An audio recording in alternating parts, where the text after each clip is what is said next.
Welcome to today's episode of Business Exit and Beyond, where we have the pleasure of speaking with Boris Biskupic, a renowned independent property investment strategist from Australia. Boris's inspiring journey from humble beginnings to becoming a leader in the property investment field reflects his dedication and expertise. With over 2 decades of experience, Boris offers a unique and unbiased perspective, helping clients navigate their complex property investment goals by breaking them into achievable steps.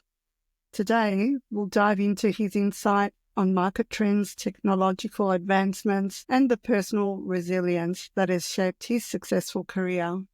Outside of guiding clients to achieve long-term property growth and savings, Boris finds joy in mountain biking, photography, and hiking. Known for his personalisation approach, he collaborates with a network of trusted professionals to provide a comprehensive portfolio planning. If you're ready to explore the world of property investment, join us as we uncover Boris's invaluable insights and expertise. Welcome, Boris. Thank you for having me on. Yeah, we'd love to hear a little bit about that mountain bike and hiking. Tell us a little step of that. That's going back a few years, I'm sure. Not that far, actually, but mountain biking, I live in Toowoomba, so I do have the range pretty much right behind me, which is the Jubilee Park. And yeah, it's a tough set of trails because I have the World Championships there. One of the tracks is called the Mackenzie Frenzy, and I ain't going on that. I'll be going to fly down there, go airborne. You good trails there, and Probably need a parachute, right? well, a bit of that. I use it for personal fitness and just to I just like being in bush and nature. And as for the hiking, I just came back from New Zealand over in October, and actually there's some epic hikes. I did the first 6 hours of the Milford track, which is a list to go back to do the whole lot. Absolutely. Oh, that's fantastic. So the journey started in bikes, and where did you go from there? Oh, look, it's just, it was more situational. I was going for my walks and, walking along the fire trails and see these mountain bikes whizzing past, and I just went, oh, better get me one of those. And, sometimes things in life, things you don't plan out to do, that's just how they come to pass. So, it just made sense. It was some of the best trails 5 minutes from my doorstep. Amazing. That's how that came to pass. So we know that you're in the property industry. So what actually inspired you to become an independent property investment strategist? And how does that sort of approach provide a unique perspective compared to the traditional advisors within the market? It's a very long journey, David and Josie. It started really when I started real estate in 1999, and I worked in, not a suburb of the Gold Coast in the rain. And, I remember selling real estate there, and there were some properties that were sold years prior for a lot more than what they should have been sold for. Seeing the emotional hurt in some of these people where, the industry's evolved a lot more than what it is back then. But having to negotiate contracts and people are taking an $80,000 loss, as a young 28-year-old, one or two things, it just really hit home. And I really went on a journey to seek to understand how this happened. And, people were still buying investment properties. So I really wanted to understand everything I could about it. And back then we didn't have data or technology or anything like that. It was a subscription to, Your Investment Property magazine and then the other one. And I would just read them and read them and read them. And slowly, as a real estate agent, I got to understand the fundamentals. And the great thing about being in real estate, you see a great deal and you go, gee, I'm going to buy that. And, I was very fortunate to be in real estate at a time when, it was the first, I guess, boom I experienced, which was, 2001 to 2003. And, you couldn't put a foot wrong. You'd buy something or just go up in value. So that was my leg into the property market. And then it was just working out how to leverage from that. So the first 4 to 5 years really grounded me in the physical property aspect of it. Negotiation became a very strong point because you had to negotiate back in those days. And then the journey switched to finance in 2004. I won't take you to the journey, what led me to become a mortgage broker, but one thing led to another. And I spent 16 years as a mortgage broker. And funnily enough, a lot of my property investment customers that I was selling in the latter years of my real estate ages, they followed me over to finance. I really did have to put the runs on the board and prove my worth first because, you don't trust a mortgage broker wet behind the ears. But they knew my ability to understand property. And then I started developing a lot of tools, loved Excel. So I was using that to do a lot of the number crunching and researching, all the things you need to know about property. And that was really the foundation of it. In that mortgage brokering process, I came across a financial planner and I remember sitting down with him. He goes, "Boris, what do you want to do?" And I said, "I want 10 properties." And then he proceeded to tell me all about debt recycling as a strategy to create wealth. And I went, well, where do the 10 properties fit in? And, it just wasn't part of the plan. So I went looking for other financial planners and, financial planners are good. I'm not dissing them or anything like that. They just weren't meeting my needs. So I decided to study financial planning to understand why they don't like property. And, there's no rational reason for that other than, their license to sell equities and securities which come under an AFSL. Of course, property is a unregulated product. So that's why typically financial planners don't recommend you buy investment property in Australia under our current licensing regime. What I did take from that journey was the art of risk profiling. So before you go buy shares, the financial planner takes you through the whole risk profile process. And I noticed there wasn't even a separate risk profile to superannuation and, your own money. Super, boy, I gave me that, put it all on black. My money, look, I want you to look after this and I want to see it grow. So there was definitely difference in attitudes of risk. And I thought, well, what about property? So I created a risk profile for property and I just sort of running it past a few customers and they loved it and they told their friends about it and a few more, even to the point that I went to a couple of AFSLs and they go, look, we really love it, but it's just it's not in our space, it's not in our scope and we're not covered under PI to do that. So I'm not saying, look, it's a be all end all. And I noticed, advisors have really stepped up, especially in the property space and asking a lot more questions and goals and fundamentals. It's not just about saying, hey, you got equity, you can produce the property. So my whole driving ethos really started from, I remember that night, with that customer, 2 contracts, rating. I thought I achieved the record of the street. Needless to say, they're losing $80,000. I thought this was a great moment. It was a tough moment for them. They had to start again. So I keep coming back to that. So everything I do is just sort of really focused on that long-term journey. I'm not going to make a claim that I help every investor invest safely. It would be nice to say that. That's what's in my heart. But like all investments, there's risk. And sometimes you don't.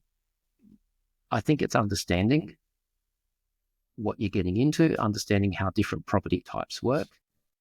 There's a lot of great companies out there that offer great product and also a great strategy.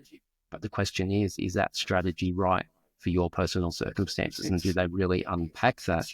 And are they willing to say, look, our strategy is not right for you, try this? And I've noticed that even from this, frequent roles where I was just really, how many have you sold today? And, it shouldn't be about how many have you sold today. It's how many customers have we helped educate and understand their journey to achieve the things they wanted to achieve. So to wrap it up, I've taken what I did as a mortgage broker for, 16 years. And even though I would actually spend more time talking to customers about property, the byproduct was I got to do the finance. And then what I would do is I refer to someone in the property space. So if they wanted to buy something new off the plan, I knew people who could facilitate that. If they wanted to go out on their own, I would put them in touch with a local agent. And, buyer's agents was sort of coming into play in about 2010, a bit more accepted. So I started having relationships with them and saying, well, here's someone that can help you for a bit more time for. And the independence allows me to be me. It allows me to take the time to have conversations with customers so I can really take the time to get to know them. Some people are they know what they want. They just want the cake. They're not worried about the recipe. They just want results today, and that's fine. I can adapt to that strategy. Other people really want to understand how it works. The recipe. There's a point where I'm not going to go into, if I'm using that analogy, the growing phase of each ingredient. I'm not going that far back. We've got the ingredients, we've got the recipe, here's the result. There's a real danger of trying to overanalyze. So it's a bit like baking a cake, isn't it then? So if we use the analogy of the cake from starting in the real estate world of selling real estate to then becoming the mortgage broker to supply the funds for the real estate, and then going deeper again into the world of financial planning. That's a big cake to sort of mix, isn't it? To put it together, to get to the stage now to be a property strategist. Tell us some more about that. It's a bit like a cake shop. I don't know how we come to this analogy, but anyway, this is when we've ended up. I've chosen strategy as my strong point. Yes. Because I understand that. As a property strategist, I don't want to do the role of a buyer's agent because one time, I really don't want to go out in inspecting properties. And also, as we're grown as an industry and property's becoming a lot more dataized, and I put that in inverted commas because people are just using data to substantiate a property purchase. Property still has a soul. You still got to have that gut and feel about the property. You've got to understand the fundamentals of that area. You can look at all the data points. That's very important. So the data side, whilst I understand intimately, you've got to be really good at it. So that process, I have people who are really good at that. And I generally use the analogies more from the medical profession, if anything. So when you're sick, you go see a GP and you go, hey, doc, I'm sick. And the doc has a look and he sees, okay, bit of a heart murmur there. I'm going to send you to the cardiologist. And he looks at that part of your health. At the same time, you could be getting a headache. And some people prescribe brain surgery when you only need a Panadol. So it's important to so what I try and do is put the right professional in place so this person can build a team around them based on what their personal journey is. And a lot of people have a very different journey. So that's why I don't have a sort of a one size fits all. It's a bit like business. Every business is kind of unique in a way, even though there's a lot of similarities because you've got people's capability, their goals, their desires, how they're going to start, how they're going to exit, things that you guys would be very familiar with. And, when it comes to property investing, a lot of people aren't thinking the end, at the end of the journey, now what? Are you going to be those little fish in the bag at the end of the first Finding Nemo movie, sitting in the Sydney Harbour going, right, okay, that was a great journey. What do we do now? And the amount of people that you ask, and I encourage anyone to ask this that's got a property investment, just go, hey, just curious. Why? what's your why? Why are you doing this? What is it that you want to achieve? And I would say there would only be a percentage of people that can really articulate what their plan is and what they want to do and what they want to achieve with that. And so a lot of what I do is that sort of mental mindset of, getting them to along that journey. I was mentioning to David offline, the majority of my career is being in the most boring times of property ever. When we take from 2004, rode the GFC, and then from 2010 to 2020, where there was virtually no growth. I think the Brisbane property market only increased $8,000 per annum based on the median price over 10 years. Whereas 2020 to 2024, we've seen an 80,000 increase over the last 4 years each year. So they're two different markets, and I've spent most of my time in the boring stuff. So you need that mental mind space and that resilience to get through that. To then, we know there's always an event that triggers something. And, for a lot of people, they were waiting for 2021 to happen. And it did. And a lot of them had the trigger points in their plan, and they were able to achieve their goals. So when you just covered a little bit about the GFC there, do you have like a typical case study that you had, and as we were talking before, that was related to, say, even the American market? If you can sort of elaborate a little bit more on that and tell people about the journey, especially that mindset of what they had to go through to get those types of returns, which didn't obviously happen straight away. Yeah, there's one customer that comes into mind, and in 2001 and 2002, they bought 3 properties off me. I didn't know how he did it because I was a real estate agent and I couldn't buy that many. As soon as I moved into finance, I learned a term called low doc loans. And that's how we bought the properties. And I managed to help him buy a few more. And of course, as we know, during the GFC, lending got turned upside down and low doc loans became out of favour. I had a very good portfolio. At that time, he hadn't really articulated why. He was just buying properties. He just made a start. He was just buying because he could. He was very handy. He could renovate. He had a bit of capability there. The GFC was an interesting time for business and property. This particular customer, I won't mention his name, but for the sake of the name, I'm going to use John. John, I know what your goal is because we've spoken about this a few times. John, you need to do some tax returns now. We need to get high taxable income. And so over a period of a couple of years, he actually worked on his business. And the mindset there was he wanted to buy more property. He wanted to buy his dream residence. We managed to get that. I actually helped them bid at auction, which was awesome. And they bought that property and it was done on a full doc basis, which was even great.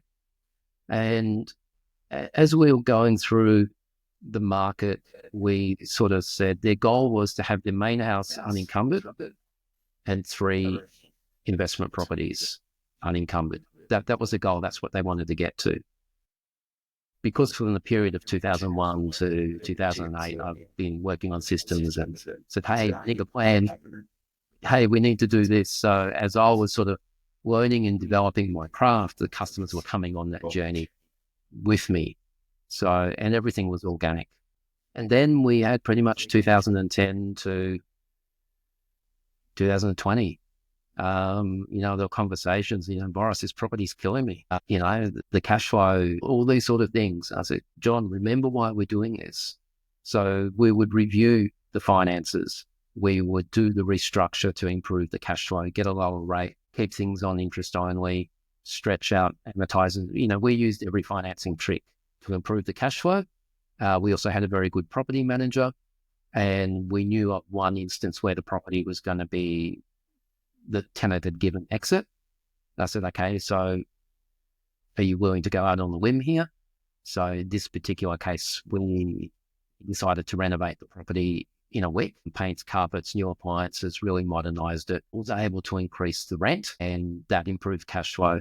So there's all these little things, and everyone's journey was different. There was part of the strategy, which wasn't planned. He had to sell one property because it had actually grown quite well despite all the others. And it's kind of like a game of chess. Some say never sell, some say always hold. This particular property was able to retire some debt on the main residence and give a little, whilst it was growing, it wasn't performing that well. So it helped their cash flow a little bit so they could hold it for longer. 122, we had this plan of trigger points, and I call a trigger point a bit like a computer program, if, then, but. If the market does this, then we look that, but what's stopping us? We haven't had the growth. So people say, I want to buy certain things in a time frame. I learned very quickly to switch time frame to trigger points. And it was just, it would be like to say, I want to achieve this in 2 years' time. A time-based goal can work if you can control what happens in that time. So in the property market, there are things that we can't control. Growth can go above and beyond. The GFC happened, restriction to lending, all those sort of things.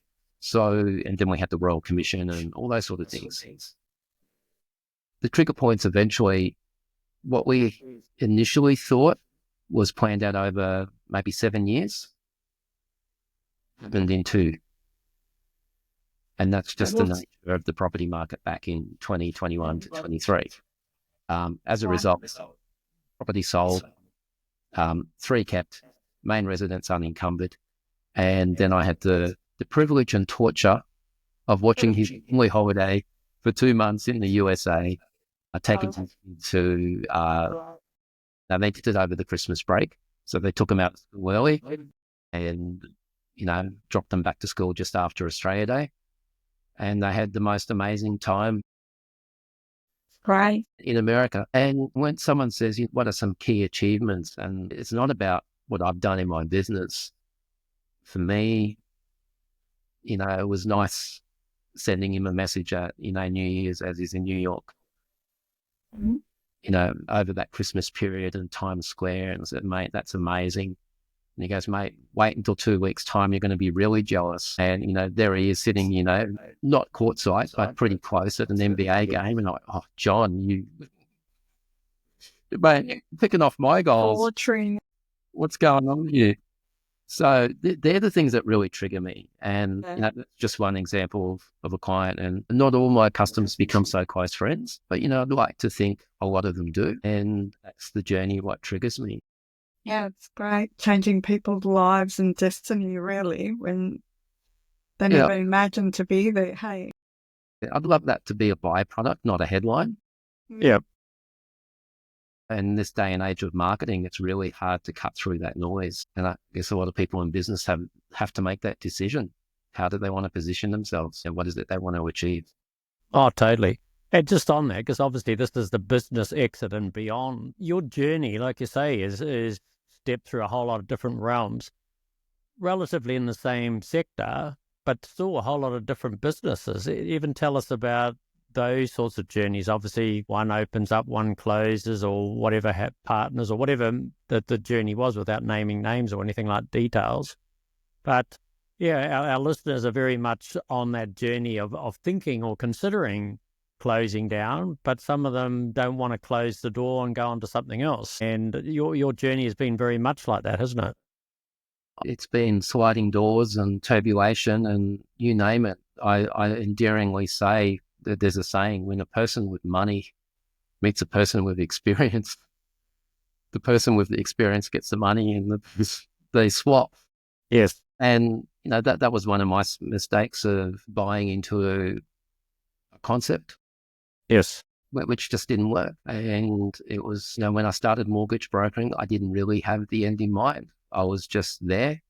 We had built something. We'd built something great. No real structure.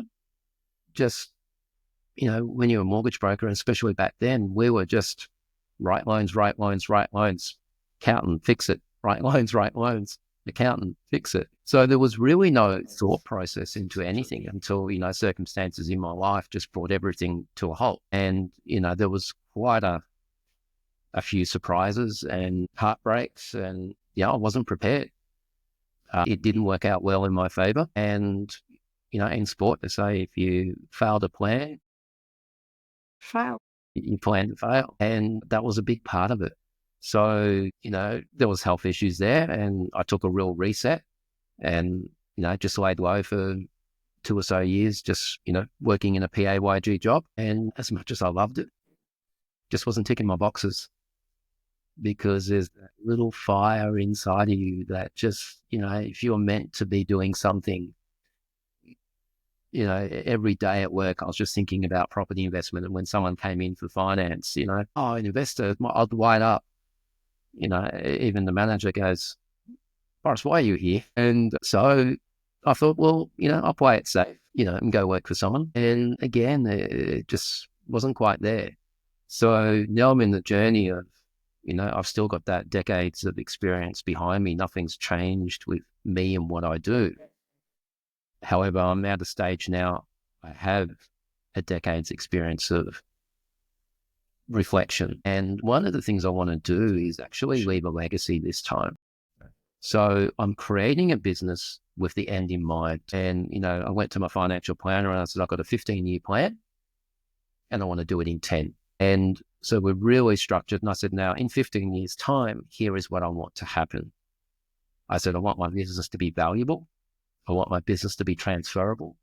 And I want my business to be able to be, I guess, keepable, if that's a word. When I say keepable, it is the true sense of the business being an asset that I don't need to work in that can produce me an income. So they're my 3 objectives for in 15 years' time. Can I transfer it to my kids? Can I sell it? Or can I keep it as an asset that can produce an income for me in the future? So I'm navigating those journeys now, and I'm structuring the business. So almost every decision I make, does it meet that checkbox? Is it creating a transferable business? Is it creating a sellable business? And is it creating a business that I can potentially step away from it? The exciting thing about it is I know what the end result looks like. The terrifying side of it is I don't know how I'm going to get there and what I'm going to do. But I do know I need a team of professionals to help me do that. So one of the first things I'm doing is speaking to, obviously, the planner who specializes in family wealth, asset protection, leaving legacy for kids, because that's something that's very important to me. And then also considering my life stage, how do I continue my investment property journey? I won't go into that because I don't want to be providing any sort of indications of advice. Yes, fair enough too. Yep. Very generic. I guess if there's a saying, keep the end in mind. Yep. That's what's driving me. And even when I was mentoring mortgage brokers, taking them from their journey from, hey, I want to be a mortgage broker. I said, great, why? And what do you want your business to look like? So then I can better mentor them. And, I've had some very successful case studies there where brokers have actually created great businesses and they're now operating on their soul, ticking the boxes and doing what they want to do. The ones that didn't have the end in mind, that didn't have the work ethic, didn't have the drive, weren't prepared to learn, they obviously struggled and they're no longer in the business. So, mortgage brokering is no different to a traditional business. There is a high failure rate.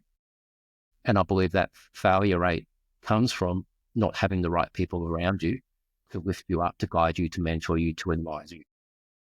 So it's as much about the mental side. So you can have all of the money, the expert advice, but you haven't got that mental capacity. And then the other part that you were saying is obviously a business that's not dependent on you.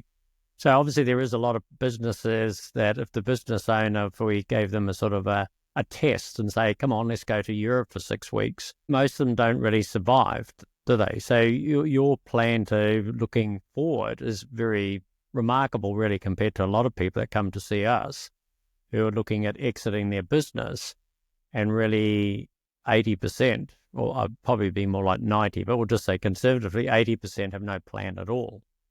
So it's actually a privilege and honor to talk to someone that's gone through this journey to probably get there, of course, to actually be planning that, even though you've done the real estate and the the brokerage and the finance, and now you are here as a strategist in the real estate world. Do you find you've learned that along the way, that let's put something in plan in mind from all of the, say, challenges that you had in the past? Would that be a good reflection on that? I think it's a perfect reflection. And, real estate and finance, and, there'll be potential listeners thinking, oh, yeah, real estate, you've got a rent roll, residual income. And in mortgage brokering business, hey, you got trail, so you got a residual income. I'm going into the mindset that I'm not going to have a rent roll and I'm not going to have a trail book. So I'm thinking, how do I put strategies in place to create a business where I can step away? So it is a bit of an extra challenge, and I'm going to draw on the experience, of being in mortgage brokering and being in real estate to create those, to turn the business into an income stream. And I know for maybe my 15-year plan, the first 10 of it, I might be just working. And it's that exponential curve that I know towards the end, maybe those things can start come to life. I like to think they could come sooner. Again, I know from experience, I'm not going to put a timeline to the trigger points. What I am going to do is I'm going to create trigger points. So when I achieve this milestone, I will know what the next step is because I pre-planned the next step. Then it just becomes really an assessment of my skill, capability, and performance. Have I met the KPIs to reach that milestone that I set for myself?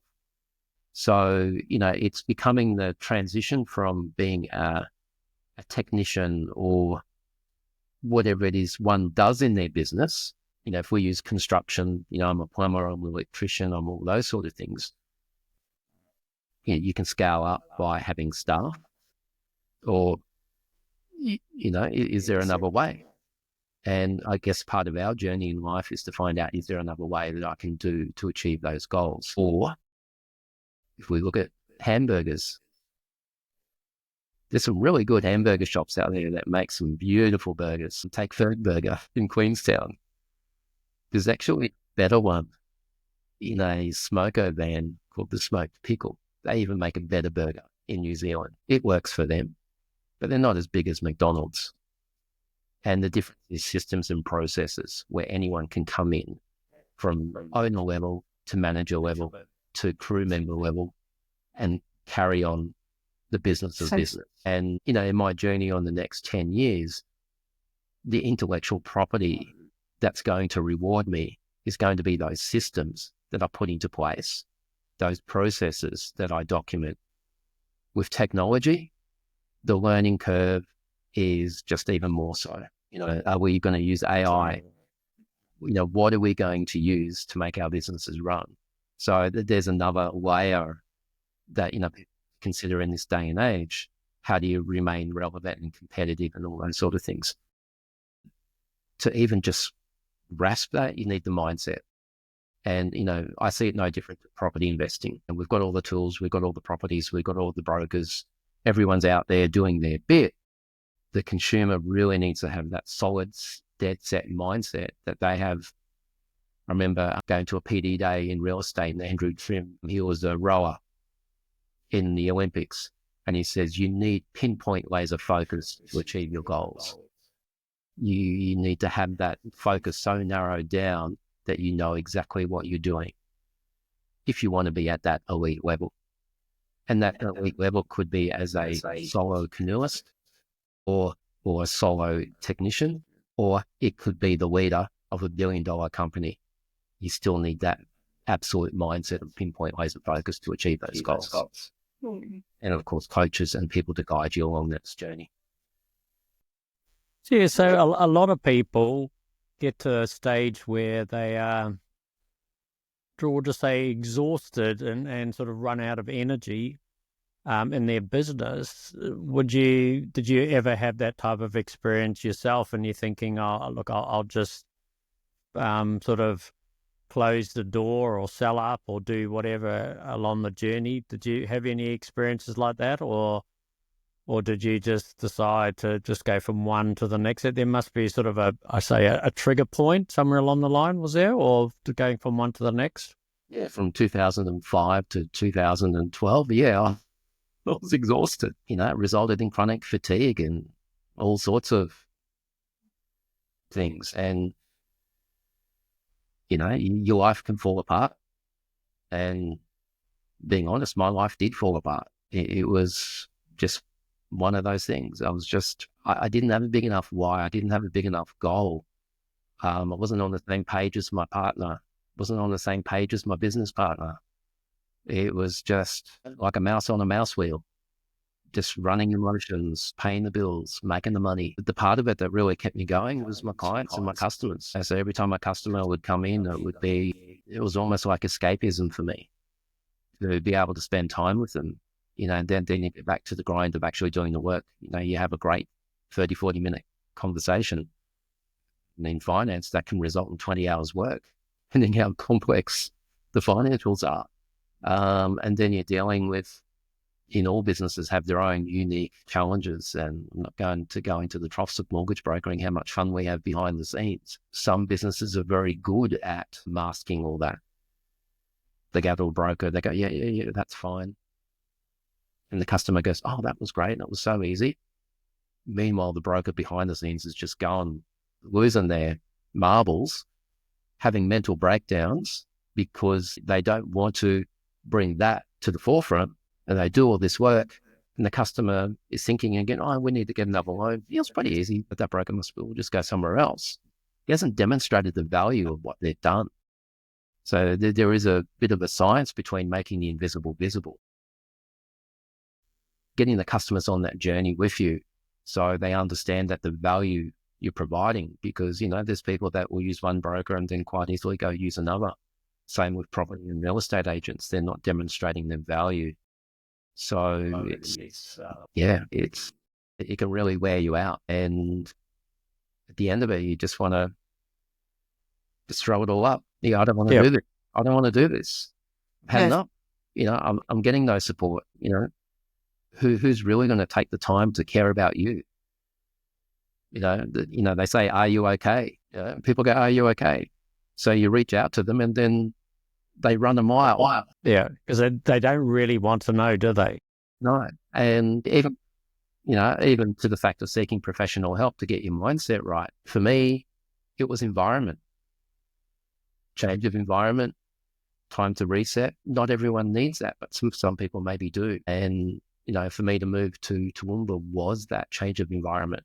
It was change of pace. It was riding my mountain bike on those trails, which gave me that healing, which kept that fire inside of why I love property investing so much. So the property investing was really that why that just kept you going. So you change the environment, change the people around you to a certain degree, but really the why kept you going, wasn't it? Well, it's something I know. And, I think you see, do what you love every day. Yes, we do. It's just something I'm good at. I enjoy doing it. So, and as I say to my sons when they're going through school and their current jobs, I remember my youngest one, 21, he was an apprentice.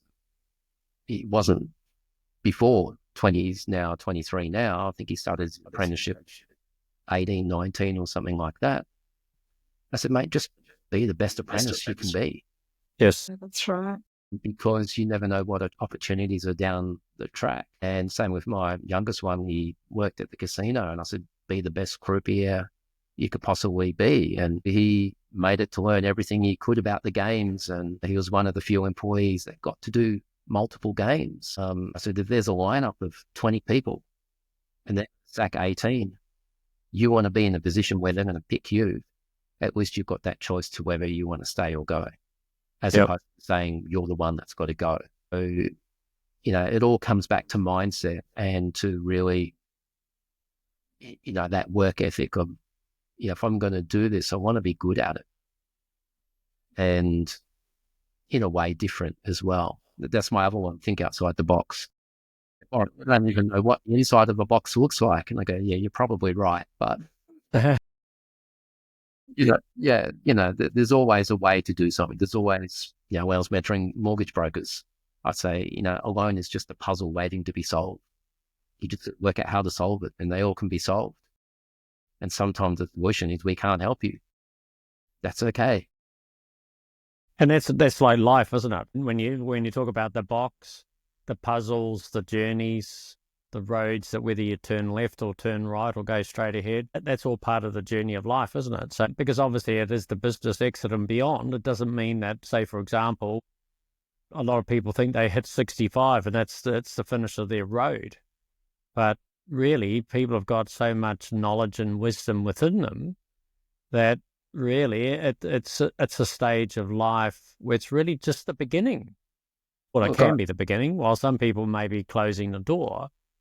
But if they can add to what the next generation by sharing their knowledge, still perhaps staying in business or pivoting, it's a bit like what you're talking about your sons and the legacy for them to continue on with your business that you're already planning, that's 15 years out. You would need to be their coach, won't you? And then prepare them in that process from taking all of those years of knowledge as from a real estate agent to a mortgage broker into finance. And here you are taking all of that and bringing it together to share that with a whole lot of other property investors, isn't it? Absolutely. That's it. But without all of that journey, you wouldn't have that to share, would you? No, and that's part of my 15-year plan. I'm 54 now, so I've got 1 year of preparation. That makes me 55. And, 55 to 65, I'm mentally prepared to do the hard work, put the work ethic in. And from 65 to 70, I want to have the choice with what I do. And I'll use the mortgage and finance industry again. There's a lot of people in the industry who are looking to exit that, and they've got a lot of knowledge to give. And the saddest thing I see is the young ones who think they can do it better. Sometimes you need that wisdom. And even now, I still look to those senior to me, just tapping into their life experiences. How did you get through this? How did you do this? As well as keeping in touch with the young ones. And, I'm very fortunate. I've got a very strong computer background and I love computers and technology. So, when people are talking AI, machine learning, social media, algorithms, I can get what they're saying. I understand what they need. But when you can overlay that with, the modern stuff, it's really important. So I had a book on my desk. I was just going to show you, but I seem to find it at the moment. It's How to Win Friends and Influence People. And it's a 1945 print. Yep. Still haven't got the 1939 first print yet, but the oldest one I've got is 1945. And I tell you, if you're in a service business, the fundamentals, especially in part 2, 6 ways to make people like you, nothing's changed in 100 years. On social media, nothing's changed. Use those principles. So there is wealth and wisdom in the older people around. It's just how we apply it to our modern environment. Wow. So valuable. Yeah, that's great. Thank you so much, Boris. That was like so much insight, wasn't there, David? Totally. This totally gold. Lots of experience, and you can't beat that experience on that journey that you can share as well. So thank you very much, Boris, for your time. Oh, look, when you're passionate about something, I was just looking at the time and so sorry.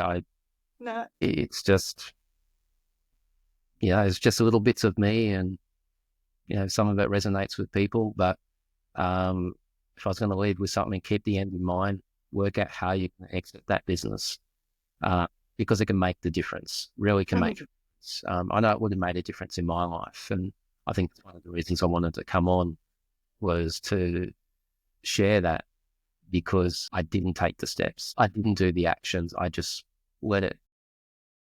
Massive opportunity lost. I know I'm not going to make that mistake again because I'm going to surround myself with people who can ensure that I don't. That's fantastic. That's so much wisdom there, right there. If we can we'll keep this recorded. Well, look, thank you for joining us in this episode of Business Exit and Beyond. And as we've explored powerful strategies for building and managing successful property portfolios with Boris Biskupic. We hope that everyone here has found today's discussion informative and full of actionable advice, as we did. If you're interested to take the next step in your property investment journey, remember that Boris is ready to guide you with a personalised, unbiased approach. Is that right? And be sure to connect with him to take advantage of his free consultation offer. And I want to wish you a happy birthday for your birthday that is coming up on the 5th of March. Was that accurate on LinkedIn or? Yeah, 5th of March, 54. 54, well done. So that's going to give me one more year of preparation before my 15-year plan. Yeah. Focus. Yeah. So everyone, please make sure you send him a lot of love through social media on that day. And don't forget to subscribe to our podcast for more engaging discussions with industry leaders. Feel free to leave us a review to share your thoughts, and please share this episode with anyone who you think might benefit in today's discussion. Again, thank you for listening, and we'll see you next time for another episode filled with inspiration and practical insights. Until then, take care and happy investing. And we'll leave Boris's detail below, and you can contact him and ask him questions as well. Yeah. Thank you, Boris. Thank you, Boris. Thank you for having me. Pleasure.